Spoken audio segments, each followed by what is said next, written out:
Internet a pris une place énorme dans la vie de la grande majorité des adolescents. Les réseaux sociaux permettent des échanges virtuels qui peuvent être sexuels et qui peuvent être complètement basés sur des mensonges, ce qui peut être d'un extrême danger pour ceux et celles qui n'y prêtent pas attention. C'est ce qu'a voulu démontrer le jeune Kobe Person. La vedette de YouTube a voulu vérifier si les jeunes étaient réellement conscients des dangers reliés aux échanges avec des inconnus sur les réseaux sociaux.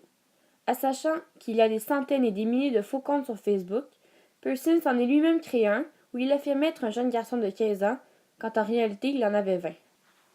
Il a ainsi développé une amitié virtuelle avec 3 jeunes filles, dont une âgée de seulement 12 ans, une de 13 et l'autre de 14 ans. Après avoir discuté pendant quelques jours avec elles, ou même quelques heures seulement, Person leur proposait de les rencontrer en personne.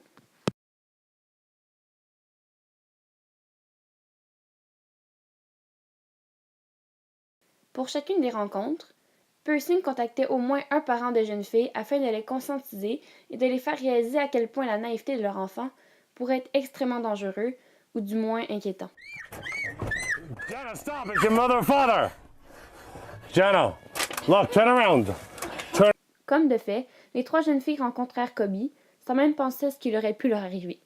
La réaction de leurs parents est choquante, mais compréhensible vu les événements. Cette vidéo fut un réel succès sur les réseaux sociaux avec plus de 40 millions de vues en moins d'une année. Les commentaires furent depuis très partagés. Certains trouvent Kobe brillant d'avoir fait une vidéo si percutante et le remercient pour l'influence positive qu'il a eue sur beaucoup de jeunes et qui a peut-être sauvé certains d'entre eux. Par contre, certains croient qu'on généralise l'adolescence et sa sexualité et qu'on ne devrait pas en parler pour ne pas donner des idées à certains. Bref, même si les opinions sont partagées, cette vidéo ne peut nous prouver qu'une chose. Les réseaux sociaux nous offrent une panoplie de ressources et d'outils pour nous aider, mais il serait temps qu'on commence à s'en méfier, car ils pourraient avoir des conséquences irréversibles sur beaucoup de gens.